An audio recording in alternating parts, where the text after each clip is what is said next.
যদি গণতন্ত্র নিহত হয় তাহলে জামাত ইসলামের বিশাল ক্ষতি হবে।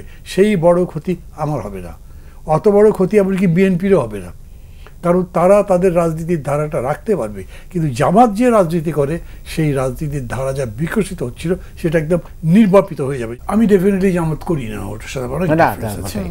আমি বিএনপি করি না, তার সাথে আমার ডিফারেন্স আছে। আমি আমার পার্টি করি, মানে অন্য কোনো পার্টি আমি পার্টি করি, কিন্তু তারপরে আমি কোনো পার্টিকে আন্ডারমাইন করতে চাই না, কাউকে আন্ডারমাইন করতে চাই না।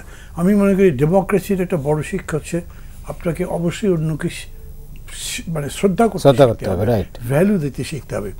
জামাতের অতীতের ঘটনা যাই হোক, ইনস্পাইট অফ অল দিস, এখন যে জায়গায় এসে দাঁড়িয়েছে তাকে আমি জামাতকে হিসাবের মধ্যে দিচ্ছি, কগনিশনের মধ্যে দিচ্ছি। জামাত ইসলাম আমাকে পাল্টাই কথা বলতে পারে যে তাহলে যুদ্ধের ময়দানেও কি শান্তির আলোচনা চলে না, আন্দোলনের মধ্যেও কি পরস্পরের মধ্যে কথা চলতে পারে না? আমি বলি চলে, কিন্তু সেটা কখন যুদ্ধটা লেগে গেছে, যুদ্ধ করতে করতে ক্লান্ত, মনে করছি আমাকে শান্তির জায়গায় যেতে হবে, আন্দোলন করতে করতে ভাবছি একটা সলিউশন দরকার, কথা বলেন। এরকম নয় যে আলোচনার টেবিল ছেড়ে যুদ্ধ লাগিয়ে বলবে চলেন আলোচনা করি, একদম সম্পূর্ণ উল্টা। এইরকম যুক্তি তারা দেওয়ার চেষ্টা করছে, সেই জন্য আমি কথাটা আগে বলে রাখলাম। এই অনৈক্য থেকে লাভবান হবে কারা? খুবই ডিফিকাল্ট বল, আমি কাউকে লাভবান হতে দেখছি না, টু বি অনেস্ট। কেন বলি জানেন? ধরেন এটার শেষ পরিণতি কি? গণতন্ত্র নিহত হবে, আর তো কিছু না।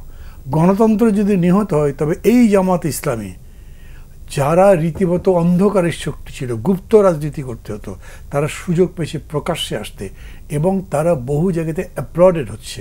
তাদের মানুষ তাদের দিকে তাকিয়ে ভাবছে না কি ভাবছি কি হচ্ছে।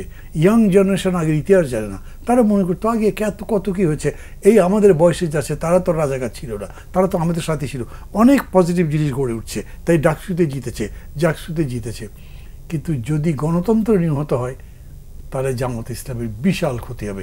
সেই বড় ক্ষতি আমার হবে না, অত বড় ক্ষতি এমনকি বিএনপিরও হবে না, কারণ তারা তাদের রাজনীতির ধারাটা রাখতে পারবে। কিন্তু জামাত যে রাজনীতি করে সেই রাজনীতির ধারা যা বিকশিত হচ্ছিল সেটা একদম নির্বাপিত হয়ে যাবে যদি এরকম। এটা জামাত বুঝতে পারছে না কেন?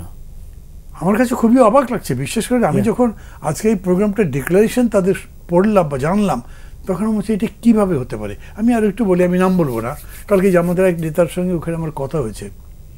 তো মতি ভাই আপনারও বয়স হচ্ছে, আমারও বয়স হচ্ছে, কত ইয়াং ছিলাম, ওই ইয়াং এজের গ্লোরি রেই এখনও আছি, কিন্তু বয়স তো হয়ে গেছে।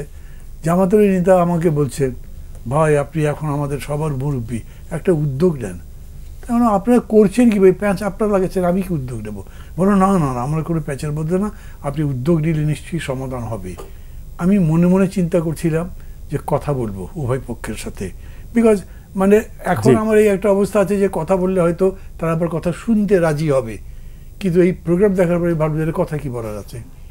ধরেন আমি যখন বিএনপিকে বলি একটু ভাবেন কথা বলেন, এমনিতে আমি খুব স্পষ্ট বলি, এই বিতর্কে আরেকদিন আপনাকে আমি বলেছিলাম, আমি আরও দু এক জায়গায় বলেছি, আমরা একটা বিপ্লব করি নাই, এটা একটা অভ্যুত্থান, স্বতঃস্ফূর্ত অভ্যুত্থান।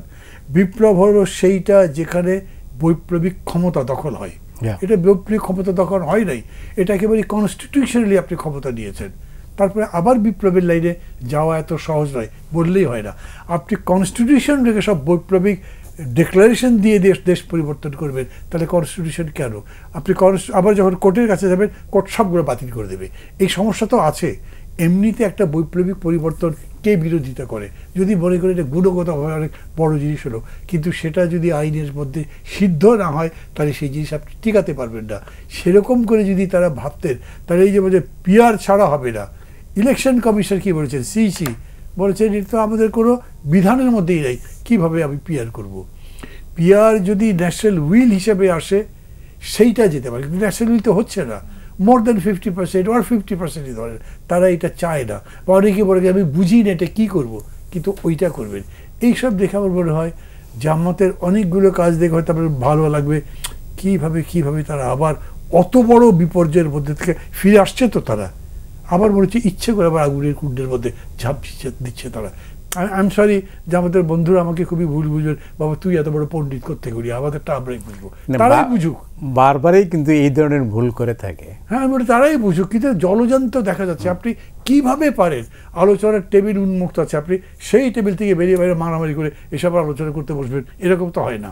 আমি আবার বলি, মারামারি থেকে আপনি টেবিলে আসছেন, তখন মারামারিও চলছে, টেবিল আলোচনা চলছে, সেটা এক জিনিস। আর একটা হচ্ছে আপনি আলোচনার টেবিল, শান্তির টেবিল ছেড়ে রাস্তায় গিয়ে এই মারামারি শুরু করে আসতে পারবেন না। অনেক ধন্যবাদ আপনাকে।